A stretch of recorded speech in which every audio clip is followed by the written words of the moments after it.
Hello students and my dear friends, I am Dr. Shalini Shukla and today is 21st of December 2021, Tuesday. Inspiration of the day is if you work on something a little every day, you end up with something that is massive. In today's discussion, we are going to cover these articles. So let's start with article number 1 given on page number 1. Monday Mayhem on D Street. So Indian benchmark indices plunges on Monday. Why they all benchmark indices have shown the plunge? Because of the rising COVID cases into the developed countries due to the new variant of coronavirus, that is Omicron. And because of this Omicron variant, the number of cases are increasing, and that leads to the uncertainty in the mind of investors about the lockdown, about the restriction, about the economic growth, and that is why this uncertainty has triggered a global sell-off in the equity, and this sell-off has actually impacted the Indian benchmark indices, whether it is a Sensex or Nifty. और अगर Sensex में fall देखा जाए तो Sensex fail nearly 1190 points and ended the session at 55,822. That is a decline of 2.09%. और नवंबर 26 नवंबर 2021 से अगर compare किया जाए तो ये अब तक का सबसे शार्पेस्ट फॉल है इन सेंसेक्स. इतना ज़्यादा फॉल नवंबर 26 से अभी तक सेंसेक्स में नहीं देखा गया है. And this is the lowest closing for 30 share index since August 23 this year. इसके अलावा निफ्टी में भी 2.2% का डिक्लाइन देखा गया and Nifty and the session at 16,614 point, जो कि अपने पिछले सेशन से 371 पॉइंट कम था. हालांकि यूएस का जो मार्केट है उसमें केवल और केवल 2% का फॉल या 2% का डेक्लाइन देखने को मिला एट अर्ली ट्रेड. लेकिन अगर मेजर यूरोपियन कंट्रीज़ और एशियन मार्केट की बात करें तो कंपैरेटिवली उनके सेशंस में उन्हें बिग लॉस फेस करना पड़ा, just like India. And approximately 6.8 trillion का जो वेल्थ है इन्वेस्टर्स का वो वाइप्ड आउट हो गया ऑन मंडे मेहम्स ओनली. और फॉल इतना ज़्यादा था कि अगर हम सेंसेक्स का पिछले 6 सेशन का डेटा देखें तो उसके अकॉर्डिंग जो बेंचमार्क सेंसेस है वो अप्रॉक्सीमेटली 4% तक फॉल किया है. And the market have been on the decline after hitting all time high on October 1921. तो अप्रॉक्सीमेटली 22 ट्रिलियन का रिकॉर्ड लॉस हुआ है इन्वेस्टर को because of this Monday mayhem, because of this plunge on Monday due to the Omicron. And this is the key data of this decline. अगर sectors को देखें तो reality, oil और metal, ये 3 sector loser रहे इस Monday mayhem में. And if you talk about the stocks तो टाटा स्टील, IndusInd Bank और SBI was the laggards in this decline process. BSE में अप्रॉक्सीमेटली -6.8 ट्रिलियन का वेल्थ लॉस हुआ because of this mayhem, because of this plunge. And this is the FPI inflow since October record high, वो भी उसमें भी fall देखने को मिला. And that is all because of the increase COVID-19 cases due to the Omicron. इसके अलावा अगर बॉन्ड यील्ड की बात करी जाए तो bond yields hit 20 months high on rate hike signal. So 10-year bonds yield rose to 20 months high. And why suddenly this bond yield, or especially 10 years bond yield increase? Because of the announcement, a surprise announcement by RBI. What announcement RBI has done? RBI announced a surprise 2 trillion variable rate reverse repo auction, VRRR का announcement किया है. RBI ने surprise announcement जिसे कहा जा सकता है, जहां पर आरबीआई 2 ट्रिलियन मनी को एब्जॉर्ब करेगी through VRRR. VRRR stands for variable rate reverse repo auction. And this particular announcement has been interpreted as a signal for rate tightening by RBI, जैसा कि हमने डिस्कस भी किया था पिछले कुछ डिस्कशन में जब आरबीआई की एमपीसी हुई थी, कमेटी हुई थी, जहाँ पर ये डिसाइड हुआ था कि आरबीआई अभी फ़िलहाल के लिए पॉलिसी रेट चेंज नहीं कर रही है, किसी भी रेट में कोई चेंज नहीं ला रही है, बट आगे आने वाले टाइम में इसी इंस्ट्रूमेंट के थ्रू VRR के through RBI will go for absorbing excess liquidity and that may leads to rate tightening in the market. RBI ने एमपीसी के थ्रू कोई ऐसा अनाउंसमेंट नहीं किया था, लेकिन इस बात के सिग्नल ज़रूर दिए थे कि आगे आने वाले टाइम में RBI will go for auction and VRR auction के लिए जाएगा। हाँ, लेकिन यहाँ पर एक की पॉइंट ये है कि इतनी जल्दी आरबीआई एमपीसी के बाद इमीडिएटली इतनी जल्दी आरबीआई इतने बड़े अमाउंट का ऑक्शन अनाउंस कर देगी, रिवर्स रेपो अनाउंस कर देगी, ये किसी ने एंटिसिपेट नहीं किया था। RBI announced variable rate reverse repo auction in the morning and scheduled it for the same day। तो जितनी जल्दी सरप्राइज अनाउंसमेंट हुआ उतनी ही जल्दी आरबीआई ने इसका एग्जीक्यूशन भी किया। And a surprised banking system offered approximately 81,160 crore to central bank instead of rupees 2 trillion। तो 2 trillion की जगह बैंकिंग सिस्टम ने अप्रॉक्सीमेटली 81,160 करोड़ का जो लिक्विडिटी है वो सेंट्रल बैंक को ऑफर करी। अप्रॉक्सीमेटली कितना, अगर हम कट ऑफ रेट की बात करें तो 3.99% का कट ऑफ रेट रहा। Remember student, this is a variable reverse repo rate, very करता है, it's not fix repo rate, fix reverse repo rate जैसा कि जनरली एमपीसी में और क्वार्टर मॉनेटरी पॉलिसी में अनाउंस करती है आरबीआई। ऐसा नहीं, it's a variable reverse repo rate. जो कट ऑफ रेट रहा वो 3.99% का रहा और इस रेट पर बैंकिंग सिस्टम ने 81,000 अप्रॉक्सीमेटली 81,000 करोड़ आरबीआई को ऑफर करे, और जिसकी वजह से इन सारे जो ऑक्शन की वजह से बॉन्ड यील्ड का तो सीधे सीधे बढ़ना ही था। तो bond yield hits 20 months high on rate hike signal. तो जो 10 साल के बॉन्ड हैं, जो कि इंडिया में जिनको बेंचमार्क इंडाइसेस के फॉर्म में भी कंसीडर किया जाता है, उन्होंने अपना यील्ड रेट जो है पिछले 20 महीनों में सबसे ज़्यादा रजिस्टर किया।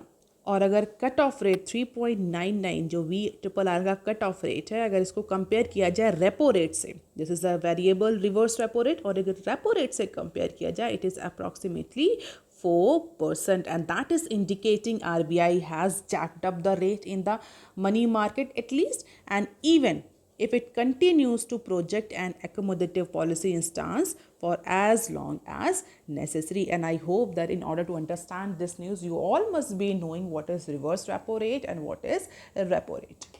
So because of this signal by RBI, bond market also reacted in a manner that it leads to 10 months high 10 years bond yield rate। अब देख लेते हैं article number 2 that is given on page number 4। Race to comply with RBI card data storage norm। So with less than a fortnight to go before the new card data storage norms by RBI kick in Jan 1, banks, merchant and other stakeholders are racing against time to comply with RBI's dictates to ensure the smooth transition to a new regime। If you are regularly following my news analysis, you must be knowing कि RBI ने recently card data storage को लेकर के कुछ norms को implement करने के लिए डेडलाइन दी थी, जो कि जनवरी 1 से वो रेगुलेशंस इम्प्लीमेंट होने थे। तो जितने भी मर्चेंट हैं, पेमेंट एग्रीगेटर कंपनीज हैं, बैंक्स हैं, स्टेक होल्डर्स हैं, all are actually racing against the time in order to comply with the deadline that is given by RBI for implementing new card data storage norms। हालांकि कुछ जो stake holders थे, कुछ companies थी, कुछ players थे, उन्होंने आरबीआई से ज़्यादा टाइम मांगा था कि उनको और ज़्यादा टाइम चाहिए इस पर्टिकुलर नए कार्ड डेटा स्टोरेज नाम को इम्प्लीमेंट करने के लिए, लेकिन RBI was tough on this particular instance. तो आरबीआई ने क्लियरली मना कर दिया that no extra time will be given, all companies, all stake holders, banks, merchant need to follow the deadline, and that is why all the players in the ecosystem are actually racing against the time. अच्छा, की guidelines क्या है? अगर हम फिर से की guidelines को पढ़ना चाहें तो according to this new norms, merchant payment aggregators, acquiring banks can no longer store the card details of the customer. So now banks, merchant and payment aggregators cannot store the card details, debit card details or credit card details of any customer. As per the new guideline, it is only the card issuer and card networks will be able to store them. तो जो ये अब हम payment aggregator use करते हैं, जो payment system use करते हैं जहाँ पर हमारा कार्ड की डिटेल स्टोर हो जाती है और पेमेंट ईजी हो जाता है, तो प्रॉबली इस तरह के ट्रांजेक्शन्स में अब चेंज आएगा या कुछ इश्यूज भी जनरेट हो सकते हैं. Merchant and other entities that have stored the card details of customer will have to purge the data. Purge means remove karna. Now whatever entities or payment aggregator, those who have stored the card details, now they need to actually remove all the data. Many merchants have started complying with the norms, hence the number of them are asking their customer if they want to store their card details in a secured manner or in a tokenized format. तो अब आप जो भी payment aggregators को use कर रहे हैं, probably you will get the notification for update. तो दो ऑप्शन दिए जाएंगे कस्टमर्स को. Either they want to secure their card details in a secured manner or save their card details or store their card details in a secured manner or in a tokenized format. What is tokenized? Tokenization is simply a replacement of actual or clear card number with an alternative code will call as token. तो now अब उसके आपका actual card detail store करने की जगह token या tokenization से जो मर्चेंट एग्रीगेटर्स हैं, पेमेंट एग्रीगेटर्स हैं, they will proceed the transaction, and once created, tokenized card detail will be used in place of an actual card number for online purchases initiated or instructed by the card holder. तो उसकी जगह पर token का use होगा और definitely जो आपके actual card की डिटेल्स हैं, एक्चुअल कार्ड के नंबर्स हैं, चाहे वो CVV नंबर्स हो, वो सब एग्रीगेटर्स के पास स्टोर नहीं होंगे. Customer do not have to pay for the service of tokenization of their card. तो एक्सेस किसी भी तरह की फ़ीस कस्टमर से नहीं ली जाएगी. हालांकि ये कस्टमर पर मैंडेटरी नहीं होगा. It will not be mandatory for the customer to tokenise their card. ऐसा मैंडेटरी नहीं होगा. कस्टमर को दो ऑप्शन दिए जाएंगे. Either they want to secure their card details और टोकनाइज देयर कार्ड डिटेल्स और want to use the tokenised form. और जो कस्टमर टोकनाइजेशन नहीं करेंगे, maybe they do not opt for tokenisation, तो हर बार कस्टमर को जनवरी के बाद जो भी ट्रांजैक्शन होंगे, हर बार कस्टमर को उन ट्रांजैक्शन में अपना card number, card verification number, card verification value, CVV number और एक्सपायरी डेट हर बार एंटर करनी पड़ेगी in order to complete the online transaction as per the new RBI guidelines. तो टोकनाइजेशन एक ऑल्टरनेटिव अवेलेबल कराया है RBI ने. हम ये कह सकते हैं कि पेमेंट एग्रीगेटर्स ने कि टोकनाइजेशन के थ्रू वन क्लिक पे you can initiate your online transaction. But yes, if you are not going for tokenization of your card, you can simply do online transaction. But yes, that will not be the seamless or one click checkout process as like we are doing now these days. So this is the nutshell. From January 1, merchant cannot store the card numbers, CVV and expiry date of the cards. So definitely they can go for tokenization. Various stakeholders are working towards meeting the RBI guidelines. तो ऐसा नहीं है कि सिर्फ ये payment aggregators या Paytm या Google पे इन सब के लिए. It is applicable for banks also, for merchant also. Only card provider, it means RuPay or network, card network can hold the detail of or can store the detail of the cardholder customers. Even banks are also communicating to their customer that their card data stored on merchant app will be deleted. So let's see how many of you actually go for tokenization and actually use their cards for secured transactions only. आप देख लेते हैं article number 3 that is given on page number 10. IT companies index weighing reaches record high of 90%. So India's IT companies index weighing reaches record to 19%. Means India's top IT services companies such as TCS, Infosys, Wipro, SCL Technologies, all these companies are continue to raise their dominance on D Street. अगर D street की बात करी जाए या stock market की बात करी जाए तो बहुत सारी कंपनीज डिफरेंट डिफरेंट सेक्टर्स से उसमें उनकी लिस्टिंग होती है, उनके शेयर्स जो होते हैं वो लिस्ट होते हैं.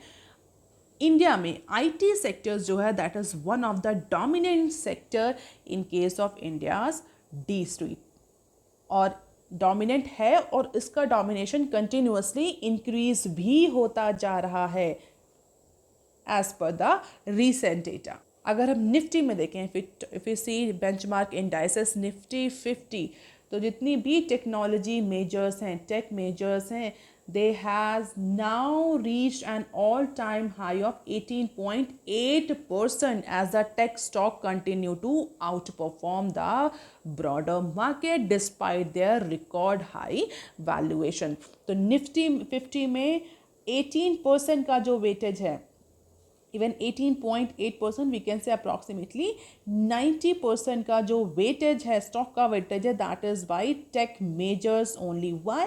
Because their performance is consistent. They are outperforming the broader market despite their record high valuation. And in comparison to the tech companies accounted for 15.8% in Nifty 50 a year ago. यानी दिसंबर 2020 में यही weightage 15.8% था, और दिसंबर 19, अगर दिसंबर 2019 में देखें तो ये 12.3% था. तो पिछले 3 सालों में 12.3% से इंक्रीज होकर 18.8% यानी अप्रॉक्सीमेटली 90% का वेटेज कॉन्स्टिट्यूट किया है IT मेजर कंपनीज ने in case of Nifty 50. The combined market capitalization of top 5 IT companies that are part of Nifty 50 as well is approximately 33.3%, यानी one third Nifty 50 का केवल और केवल IT कंपनी कॉन्स्टिट्यूट करती है. 1/3 मार्केट कैप निफ्टी 50 का केवल और केवल टॉप 5 IT कंपनीज कॉन्स्टिट्यूट करती हैं since the beginning of current calendar year against 20.7% rise on the index combined M cap during the period.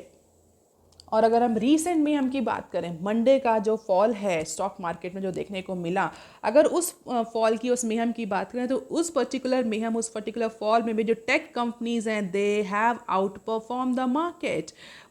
जैसे कि Nifty 50 stock was down 2% during that Monday, और during that Monday session the tech sector combined M cap was down 1% only. तो in comparison to the other sector, in comparison to the other stock, जो tech sector है, IT companies हैं, IT stock है, वो हमेशा अच्छा performance देता है in comparison to the other sector. जबकि मंडे को अगर फॉल भी देखा जाए तो 2% का एवरेज फॉल देखने को मिला निफ्टी 50 के अदर सेक्टर में, जबकि टेक मेजर्स में, टेक कंपनीज में, IT कंपनीज में केवल और केवल 1% का फॉल मंडे को रजिस्टर हुआ. And this make the IT sector the second biggest market mover on the street behind the banks and non banking financial companies and insurance. तो अगर हम ये कहें कि बैंकिंग और नॉन बैंकिंग फाइनेंशियल कंपनीज के स्टॉक को छोड़ दिया जाए तो उसके बाद IT is the second biggest market mover on the street. तो IT सेक्टर का 33.3% के अप्रॉक्सीमेटली मार्केट कैप है निफ्टी में, 90% का वेटेज है निफ्टी 50 में. और अगर NBFCs और बैंक्स की बात करें, अगर IT फर्म टेक मेजर का 90% का वेटेज है स्टॉक्स का और 33.3% का मार्केट कैपिटलाइजेशन है in the whole share of market capitalisation, तो बैंकिंग का, if you talk about the banking और NBFCs के जो स्टॉक्स हैं जो फर्स्ट पोजीशन होल्ड किए हुए हैं, that which leads to the chart with 33.1% weighing on the index. So 90% IT or 33.1% is constituted by banks, non-banking financial companies and insurance stock. The IT sector is however ahead of some traditional market biggies. What are those traditional market biggies जिनसे IT sector अब आगे हैं? Oil and gas जो कि 12% का weightage है, जिसमें fast moving consumer goods जिनका 10% का वेटेज है. तो हम ये कह सकते हैं नंबर 1 पे banks and non banking financial companies, second पे आईटी और टेक मेजर कंपनीज के स्टॉक हैं, थर्ड पे ऑयल एंड गैस सेक्टर है, फोर्थ पे फास्ट मूविंग कंज्यूमर गुड्स का वेटेज है इन D Street in terms of their total share as well as in terms of their total market capitalization.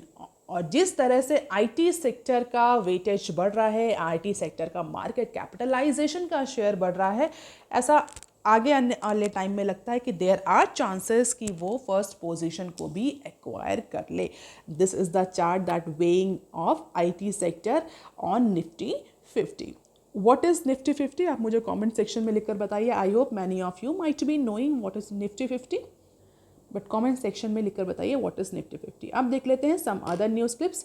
Futures trade in 7 food items banned for a year. To rein the rising food inflation, the Security and Exchange Board of India, SEBI, has barred the exchanges from launching new future contracts in 7 food items for approximately 1 year. I hope and I suppose that many of you might be knowing these contract, future contract, forward contract options, जहाँ पर commodities की, food items की trading होती है just like other stocks.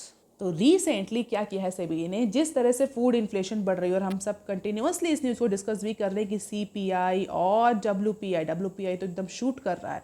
CPI भी increase position में है, increasing position में है, इंक्रीजिंग ट्रेंड में है. तो जिस तरह से सीपीआई डब्ल्यूपीआई बढ़ रहे हैं, फूड इन्फ्लेशन, क्रूड ऑयल की इन्फ्लेशन, कोर इन्फ्लेशन राइज कर रही है, उसको देखते हुए security and exchange board of India ने फिलहाल के लिए 7 फूड आइटम्स का जो फ्यूचर कॉन्ट्रैक्ट में एक्सचेंज है वो बैन कर दिया है. कौन से 7 फूड आइटम्स हैं?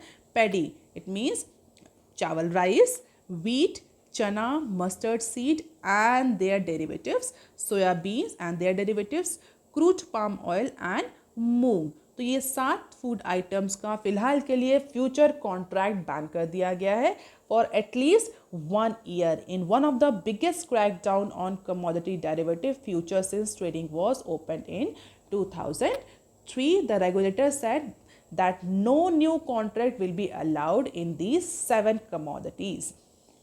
बट जो ऑलरेडी एग्जिस्टिंग कॉन्ट्रैक्ट्स हैं they can be squared off and they will be allowed to squared off. लेकिन इस आज के बाद से, इस डेट के बाद से इन 7 कमोडिटीज़ में किसी भी तरह के फ्यूचर कॉन्ट्रैक्ट्स एग्जीक्यूट नहीं किए जाएंगे. और उसका सीधा रीज़न है, जिस तरह से इन्फ्लेशन बढ़ रही है तो स्टॉक होल्डिंग्स को रोकने के लिए, प्रॉपर सप्लाई चेन को इंश्योर करने के लिए this particular decision has been taken by SEBI. और अगर रिटेल इन्फ्लेशन की बात करें तो हमने डिस्कस भी किया था कि इंडिया की जो रिटेल इन्फ्लेशन है वो 3 मंथ्स के हाई रेट पर पहुंच चुकी है. 4.91 का रेट इंडिया की रिटेल इन्फ्लेशन क्रॉस कर चुकी है in the month of November, जो कि पिछले महीने 4.48 था. हमने डिस्कस भी किया. If you are regularly following my news channel you must be knowing this. तो जिसकी वजह से पिछले महीने 0.85% थी फूड इन्फ्लेशन, जो कि नवंबर में बढ़ के 1.87 आ गई है, despite of reducing the crude oil prices, crude oil taxes and other things as well. और सेबी के इस डिसीजन को लेकर के अलग अलग जो ट्रेडर्स हैं उनका अलग अलग ओपिनियन है. हालांकि ये 3 जो 7 कमोडिटीज़ हैं जिनको बैन किया गया है फ्यूचर ट्रेड के लिए, उसमें उनका अलग अलग इम्पैक्ट है कमोडिटी और डेरिवेटिव मार्केट में. अब देख लेते हैं some other news clips. Vedanta becomes only nickel producer in India. So Anil Agrawal led Vedanta Limited on Monday said it has acquired the Goa-based Nicomat. Nicomat को acquire कर लिया है.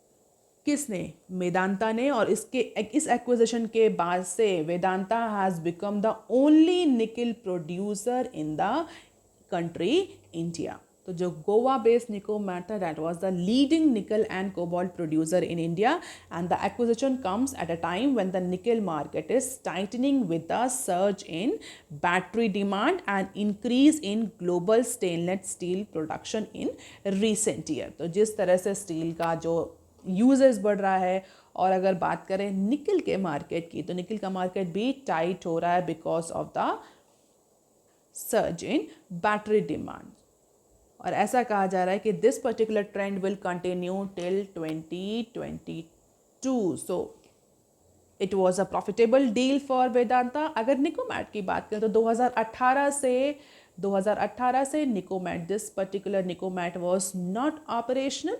और वेदांता के खरीदने के बाद वेदांता का ये प्लान है कि मार्च 22 से इस पर्टिकुलर यूनिट को ऑपरेशनल बनाया जाए। So this acquisition is poised for Vedanta to meet approximately 50% of India's total nickel demand. और इसका मतलब हम ये कह सकते हैं कि अभी तक बहुत ज़्यादा इंडिया में निकल प्रोड्यूस नहीं हो रहा था और अप्रॉक्सीमेटली इंडिया की जितनी भी निकल की जो डिमांड थी वो इंपोर्ट्स के थ्रू ही सैशिएट होती थी, इंपोर्ट्स के थ्रू ही पूरी करी जाती थी। लेकिन मार्च 22 से Vedanta is planning to run this particular unit. तो ऐसा कहा जा रहा है कि इंडिया की जो 50% डिमांड है निकल की वो इस पर्टिकुलर यूनिट से, इस पर्टिकुलर ऑर्गेनाइजेशन से और निकोमैट के प्रोडक्शन से पूरी हो जाएगी। करंटली इंडिया की जो निकल डिमांड है वो अप्रॉक्सीमेटली 45 के टन्स पर एनम है।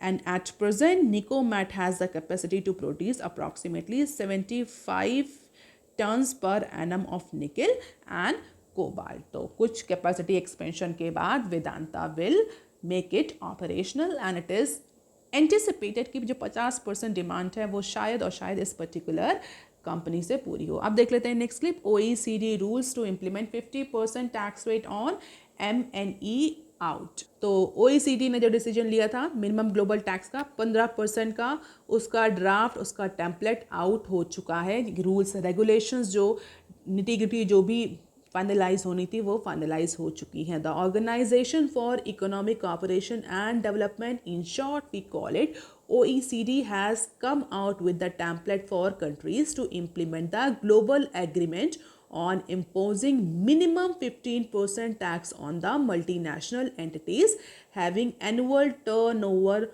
of over euro 750 million. तो फिलहाल के लिए ये डिसीजन था और इसमें बहुत सारे कंट्रीज़ ने इस पर एग्रीमेंट भी किया था और अब इसको रेटिफाई करने की बारी आ चुकी है।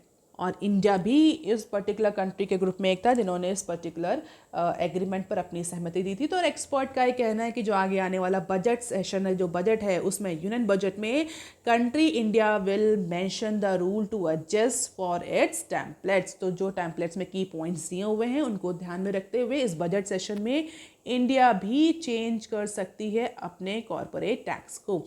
Rules prescribe method for calculating of access profit, top of taxes, effective rate etcetera. तो सारे मेथड दिए हुए हैं कि किस मेथड से टर्नओवर कैलकुलेट होगा, किस मेथड से टैक्स कैलकुलेट होगा, एक्सेस टैक्स किस मेथड से, top of tax, effective tax कैसे कैलकुलेशन होंगे, सारे मेथड्स दिए हैं। इसके अलावा pillar 2 has also introduce into this template a global minimum corporate tax rate that is 15%, and this apply to the companies with a revenue of above 750 million euros। तो ऐसी companies जिनका turnover इस particular threshold से ज़्यादा है उन पर minimum 15% का ग्लोबल टैक्स लगेगा। और ऐसा एंटिसिपेट किया जा रहा है कि इस पर्टिकुलर रूल के इम्प्लीमेंटेशन के बाद अप्रॉक्सीमेटली $150 बिलियन जो रिवेन्यू है, ग्लोबल टैक्स रिवेन्यू, वो excess global tax revenue generate होगा। Model rules do not tinker with this threshold. तो फाइनली ये जो 15% का ग्लोबल मिनिमम टैक्स था ये अब एप्लीकेबल होने वाला है। जो भी कंट्रीज जिन्होंने ये मिल करके ये एग्रीमेंट किया था, now they are going to ratify this particular agreement और इंडिया भी उनमें से एक है। और ऐसा एंटिसिपेट किया जा रहा है कि बजट सेशन में इंडिया विल डिक्लेयर दिस। अब देख लेते हैं next clip. Didn't underestimate spending provisions in budget, Sitharaman. Government के एक्सपेंडिचर को लेकर कल भी हमने न्यूज़ डिस्कस करी थी, जहां पर गवर्नमेंट ने सेकेंड ग्रांट के लिए पार्लियामेंट में अप्रूवल के लिए फाइल आगे बढ़ाई है। उसी को देखते हुए कई सारे एक्सपर्ट्स के अलग अलग पॉइंट ऑफ व्यू तक कल हमने डिस्कस भी किया था कि इस तरह से गवर्नमेंट के अगर एक्सपेंडिचर रहे तो जो गवर्नमेंट का फिस्कल डेफिसिट को लेकर टारगेट था वो टारगेट ब्रीच हो जाएगा। हमने कल डिस्कस किया था। अगर आपने कल का न्यूज़ एनालिसिस नहीं देखा है तो you can go for better understanding of this particular news. So union finance minister Nirmala Sitharaman on Monday said the additional expenditure consent sought by the center from parliament through supplementary demand for grants this year was around 9.6% of financial year 22 budget size that is 34.8 trillion। तो पिछले साल यानी जो current year है, इस साल का जो बजट है उसके जो साइज था, उस साइज का जो सप्लीमेंट्री डिमांड है वो केवल और केवल 9.6% है, and this compare to 8.6% during the time of Manmohan Singh government in financial year 2011 to 12। तो पिछली गवर्नमेंट से कंपेयर करते हैं, क्योंकि बहुत सारे एक्सपर्ट जो हैं वो इस सप्लीमेंट्री डिमांड को लेकर क्वेश्चन रेज कर रहे हैं कि why government is actually going for this supplementary demand. क्यों? क्योंकि सप्लीमेंट्री डिमांड गवर्नमेंट का फिस्कल डेफिसिट का टारगेट ब्रीच कर देगी, फिस्कल डेफिसिट बढ़ाएगी। तो उसी को लेकर के हमारी फाइनेंस मिनिस्टर ने क्लैरिफिकेशन दिए हैं कि जो पिछले इस साल का जो बजट है, करंट फाइनेंशियल ईयर का जो बजट है 34.8 ट्रिलियन का, इस बजट का ये जो सप्लीमेंट्री डिमांड है केवल और केवल 9.6% है। अगर हम पिछली गवर्नमेंट से कंपेयर करें, जब उन्होंने एडिशनल और सप्लीमेंट्री डिमांड लाई थी तो उस समय यानी फाइनेंशियल ईयर 2011 और 12 में जब मनमोहन सिंह की गवर्नमेंट थी तो उस समय भी एक सप्लीमेंट्री डिमांड आई थी, तो वो 8.6% थी total budget. And adding that centre did not under provision in the budget. तो ऐसा नहीं है कि सेंटर ने इस साल के बजट में कोई अंडर प्रोविजनिंग करी थी और उससे ज़्यादा कुछ एक्सेस में गवर्नमेंट जो है वो डिमांड कर रही है। तो डिबेट में बेसिकली ये सारे जो आर्ग्यूमेंट्स ओपिनियंस हैं ये रखे गए हैं। तो कहीं ना कहीं हमारी फाइनेंस मिनिस्टर ने ये बोला है कि जो भी एक्सपर्ट्स हैं, अपोजिशन पार्टीज हैं, they should not under estimate the provisions that are spending provisions that are made in budget for financial year 22। इन सब के लिए प्रोविजनिंग ऑलरेडी थी बजट में और करी गई थी। ऐसा कुछ भी नहीं है कि गवर्नमेंट जो है वो एक्सेस सप्लीमेंट्री डिमांड कर रही है। And it is important for the government to increase the expenditure this time in order to revive the economy. तो बहुत सारे क्वेश्चन आंसर्स को डिस्कस करते हुए फिलहाल parliament is all ready to go for giving permission for this additional supplementary demand that is forwarded by current government। तो बहुत सारे इश्यूज़ पर इसेंशियल गुड्स को लेकर के, फार्मर्स की इनकम को लेकर के, पब्लिक सेक्टर बैंक्स की रिकवरी को लेकर के, इन सारे इश्यूज़ पर हमारे जो फाइनेंस मिनिस्टर उनका कहना है इन सब के लिए, इन सब इंपॉर्टेंट इश्यूज़ के लिए there is a need for demand and government is actually has done all the provisioning. और अगर आप देखें तो पिछले साल जो इस साल का बजट है उसका 9.6% ही है ये supplementary demand. So we have not underestimated any spending provision in the budget. We have proper done the provisioning of revenue as well as expenditure। अब देख लेते हैं next clip. Moderna booster raised antibody level by 80 times against Omicron। So Moderna INC ने claim किया है कि जो उसने बूस्टर डोज बनाई है कोविड-19 की, वो बूस्टर डोज नए वेरिएंट, कोविड का जो नया वेरिएंट है दैट इज ओमिक्रॉन, उससे 80 टाइम्स ज़्यादा इम्यूनिटी, ज़्यादा प्रोटेक्शन प्रोवाइड कर रही है। तो फिलहाल बूस्टर डोज को, एडिशनल डोज को लेकर के बहुत ज़्यादा डिबेट चल रही है, सिर्फ इंडिया में नहीं अदर कंट्रीज़ में भी। और जो अगर कंपनीज़ की बात करी जाए, फार्मास्यूटिकल कंपनीज़ की बात करी जाए, तो बहुत सारी कंपनीज़ अलग अलग इंटरवेंशन भी स्टार्ट कर चुकी हैं। मॉडर्ना ने तो बोला है कि फर्स्ट लाइन ऑफ डिफेंस की तरह काम करेगी ये vaccine, and it will provide 80 times higher immunity against Omicron। So the vaccine makers said the decision to focus on the current vaccine mRNA-1273 was driven in part by how quickly the recent discovery variant is spreading। और इसी के अलावा कई सारी जो companies हैं वो nasal vaccine पर भी काम कर रही हैं, even they are on their advance stage of trial. So let us see how this additional vaccine or booster dose will be executed by our policy makers or not। फिलहाल Moderna is already with their booster doses। So that is all for today students। If you want lecture PDF, you can join my Telegram channel। You can also follow me on other social media platforms। If you have any query and suggestion, you can write on comment section below। Please like, share and subscribe। Thank you।